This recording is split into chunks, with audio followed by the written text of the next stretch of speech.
Hi welcome back to eatagfree.com. நம்ம நல்ல கண்டென்ட்டாக குவாலிட்டியாக நம்மளுடைய வெப்சைட்டில் போட்டிருந்தாலும் நிறைய பேருக்கு ஷேர் பண்ணியிருந்தாலும் நம்மளுடைய வெப்சைட்டு நாம் எதிர்பார்த்த கீவேர்டுக்கு கூகுளில் ரேங்க் ஆகிருக்காது. ஒருவேளை டாப் 10ல் நம்ம வந்திருந்தாலும் காம்படிட்டர் நல்லா கம்மியாக இருந்தாலும் அதே பொசிஷனில் நம்ம இருப்போன்னு சொல்லவே முடியாது. இதுக்கு காரணம் என்னன்னு பார்த்தீங்கன்னா உங்களுடைய வெப்சைட்டோட டிஏ, பிஏ, டிஆர் இதெல்லாம் சொல்லுவாங்க.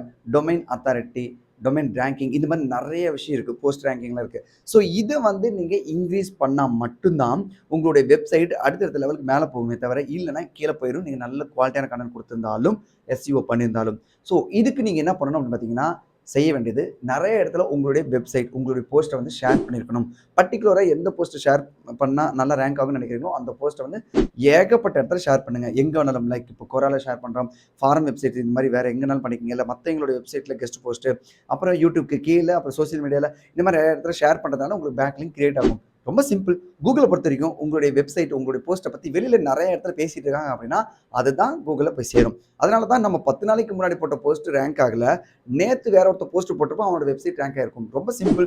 அவனுடைய டொமைனோட அத்தாரிட்டி இருக்கு இல்லையா, அது நிறைய இருக்கும். அதனால தான். ஸோ இந்த டொமைனோட அத்தாரிட்டி இன்க்ரீஸ் பண்ணோம் அப்படின்னா பேக்லிங்க் கிரியேட் பண்ணும். நம்மளால எல்லா டைமும் எல்லா இடத்துலையும் போய் பண்ணிட்டு இருக்க முடியாது. ஸோ அதுக்கான ஒரு டூல் ஒன்று நான் யூஸ் பண்ணியிருக்கேன். எனக்கு ரொம்ப பெஸ்ட் ரிசல்ட் கொடுத்துருக்கேன். என்னோட ஸ்டூடெண்ட்ஸ் எல்லாருமே மேக்ஸிமம் யூஸ் பண்ணிருக்காங்க.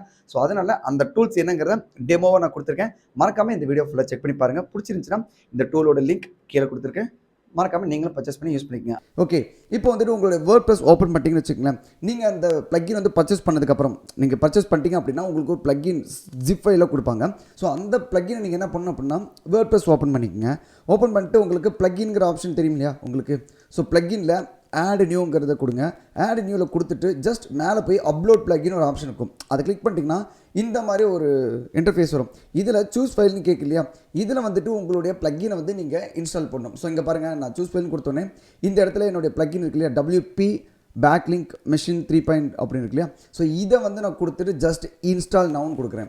இந்த பிளக்கின் எப்படி எனக்கு வந்துச்சு அப்படின்னா நான் அதை பர்ச்சேஸ் பண்ணதுக்கப்புறம் இந்த பிளக்கின் எனக்கு டேரெக்டாக மெயில் பண்ணியிருந்தாங்க. ஸோ நான் டவுன்லோட் பண்ணி வச்சுக்கிட்டேன். இது ஒரு வெப்சைட்டில் மட்டும் இல்லைங்க, நான் எத்தனை வெப்சைட்டில் வேணாலும் நான் வச்சுக்கலாம். அது நம்பர் ஆஃப் பேக்லிங்ஸை பொறுத்து தான் இருக்குது. சரிங்களா. ஓகே, இப்போ பாருங்கள், இன்ஸ்டாலிங் தி பிளக்கின் வந்திருக்கு. பிளக்கின் இன்ஸ்டால்டு சக்ஸஸ்ஃபுல்லின்னு வந்திருக்கு. இப்போ நம்ம இந்த பிளக்கினை ஆக்டிவேட் பண்ணணும். ஓகேங்களா. ஸோ உங்கள் கண்ணு முன்னாடியே தான் நான் பண்ணிகிட்ருக்கேன். இது அஃப்லியேட் தமிழ்ங்கிற வெப்சைட்டில் ஆல்ரெடி நான் எல்லா வெப்சைட்லையும் வச்சுருக்கேன். உங்களுக்காக இதை ரீஇன்ஸ்டால் பண்ணிகிட்ருக்கேன். சரிங்களா.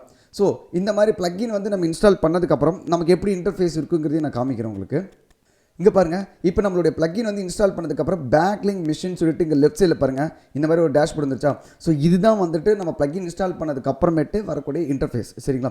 ஸோ இதில் தான் போயிட்டு நம்மளுடைய என்ன சொல்கிறது பேக்லிங்க்லாம் ஜென்ரேட் பண்ணலாம். ரொம்ப சிம்பிள் மெத்தட் தான்.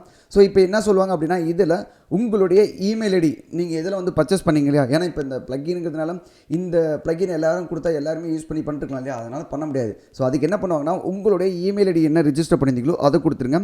யுவர் ஏபிஐ கீ பேக்லிங்க் இதை ஏபிஐ கீ எப்படி ஜென்ரேட் பண்ணணுங்கிறது இவங்களே கொடுத்துருப்பாங்க. ஜஸ்ட் ஏபிஐ கீ மட்டும் ஆட் பண்ணிட்டீங்க அப்படின்னா இமிடியேட்டாக உங்களுக்கு எல்லாமே ரெடி பண்ணி கொடுத்துருவாங்க. ஓகேவா. ஒரு எக்ஸாம்பிளுக்கு நான் இப்போ என்ன பண்ண போகிறேன்னு பார்த்தீங்கன்னா ஆல்ரெடி நான் அதெல்லாம் செட் பண்ணி வச்சுருந்தேன். ஸோ அதை உங்களுக்கு டெமோ காமிக்கிறேன். இங்கே பாருங்கள். ஸோ இப்போ பாருங்கள் எனக்கு எப்படி வந்திருக்குன்னு. இந்த இடத்துல சேம் இது இன்னொரு சைட் என்னோடதுல. ஸோ அதில் பேக்லிங்க் மெஷின் 3 வந்துருச்சா. இதில் add backlinks, post, log, domain stats இதெல்லாம் இருக்குது. இதில் பேக்லிங்க் ஜென்ரேட் பண்ணுறது மட்டும் இல்லாமல் உங்களுடைய ரேங்க்கும் நீங்கள் செக் பண்ணிக்கலாம், எந்தெந்த பொசிஷனில் இருக்கீங்க அப்படிங்கிறது எல்லாமே. ஸோ இப்போ நான் என்ன பண்ண போகிறேன்னு பார்த்தீங்கன்னா இங்கே பாருங்கள், ஆட் பேக்லிங்க்ஸுங்கிற ஆப்ஷன் கிளிக் பண்ணிட்டேன் அப்படின்னா ஃபஸ்ட் எடுத்தோடனே இங்கே என்னுடைய சைட் நேம் eatagfree.com இருக்குது. யூஆர்எல் உங்களுக்கு வேறு ஏதாவது போஸ்ட் போடணும், போஸ்ட்டுக்கு பேக்லிங்க் ஜென்ரேட் பண்ணணும்னு நினச்சிங்கன்னா இங்கே உங்களுடைய போஸ்ட்டோட யூஆர்எல் போடலாம். இல்லை டேரெக்டாக உங்களுடைய ஹோம் பேஜுக்கு தான் வரணும் அப்படின்னு நினச்சிங்கன்னா இது எம்டியாக விட்டுருங்க. எம்டியாக விட்டுட்டு கீவேர்ட்ஸ் ரொம்ப முக்கியம். அந்த கீவேர்ட்ஸ்க்கு நீங்கள் என்ன பண்ணணும் பார்த்தீங்கன்னா குறைஞ்சது ஒரு 3லேருந்து ஒரு 7 கீவேர்ட்ஸ் போடுங்க. ஒன்றும் பிரச்சனை இல்லை. கீவேர்ட்ஸ்னு போட்டிங்க பாருங்கள். நான் என்ன பண்ணியிருக்கேன், affiliate marketing Tamil affiliate marketing ஒவ்வொரு லைனுக்கும் ஒவ்வொரு கீவேர்டு தான் போடணும். இந்த மாதிரி கீவேர்ட்ஸ்லாம் போட்டு முடிச்சுட்டு இங்கே பாருங்கள், வேணும் அப்படின்னு நினச்சினா கூட நீங்கள் கெட் கீவேர்ட் ஐடியாஸ்ன்னு கொடுத்தீங்கன்னா இன்னும் கீவேர்ட்ஸ்லாம் உங்களுக்கு தருவாங்க. சரிங்களா. ஸோ அது மூலிமா எடுத்துக்கலாம். நெக்ஸ்ட்டு நம்பர் ஆஃப் பேக்லிங்க்ஸ் உங்களுக்கு எத்தனை வேணுங்கிறது நீங்களே டிசைட் பண்ணிக்கலாம். ஓகேவா. இதில் நான் இப்போ ஒரு எக்ஸாம்பிளுக்கு ஒரு 100 கொடுக்குறேன். இங்கே பாருங்கள், பேக்லிங்க் டைப்ஸ் எங்கெங்கிருந்து உங்களுக்கு வேணுங்கிறதை நீங்களே டிசைட் பண்ணிக்கலாம். இங்கே பாருங்கள், ஒரு பிளாகில் கமெண்ட்ஸ்லேருந்து வேணுமா, இல்லை ஆர்டிக்கல் டைரக்டரிஸ்லேருந்து வேணுமா, இல்லை டூ ஃபாலோ வேணுமா. நான் ஒரு எக்ஸாம்பிளுக்கு டூ ஃபாலோன்னு கொடுத்துறேன். கேட்டகரிங்கிறதுல நீங்கள் உங்களுக்கு வேணும்னா பிஸ்னஸில் இதுதான் கேட்டகரி அப்படின்னு சொல்லி நீங்கள் சொன்னீங்கன்னா பண்ணிக்கலாம். அங்கே பாருங்கள், பிஸ்னஸில் அஃப்லியேட் மார்க்கெட்டிங் கொடுத்துட்டு கெட் பேக்லிங்க்ஸ் அப்படின்னு சொல்லி மட்டும் நான் கொடுத்துறேன். அவ்வளோதான். இதுக்கப்புறமேட்டு ஆட்டோமேட்டிக்காக எனக்கு ஒரு 24 to 48 ஹவர்ஸ்க்குள்ளே எனக்கு பேக்லிங்க்ஸ்லாம் ஜென்ரேட் ஆயிரும். இங்கே பாருங்கள் கொடுத்துருக்காங்க. இவங்க என்ன சொல்லியிருக்காங்க, we drip feed all the backlinks over a period of 4 to 10 days. So 4 to 10 days வந்து நான் 24 to ஆக்சுவலாக வந்து 48 hours இங்கே போட்டிருக்காங்க பாருங்கள், ப்ராசஸ் ஆகிடும். ஸோ 4 to 10 days இது வந்து அப்பேர் ஆக ஆரம்பிச்சிடும். சரிங்களா? ஸோ இதுக்கு முன்னாடி நீங்கள் பாருங்கள், என்னுடைய ரிமைனிங் பேக்லிங்ஸ் எவ்வளோ இருக்குது, 1700 பேக்லிங்ஸ் இன்னும் நான் ஜென்ரேட் பண்ணலாம். ஒன்ஸ் இந்த 1700 முடிஞ்சதுக்கப்புறம் திரும்பவும் நான் வந்து ரீஃபில் பண்ணுவேன். ஓகேங்களா? ஸோ இப்படி தான் வந்து இந்த பேக்லிங்க் மிஷின், அதாவது இந்த பிளக்கினை யூஸ் பண்ணி நான் வந்து பேக்லிங்ஸ் ஜென்ரேட் பண்ணுறேன்.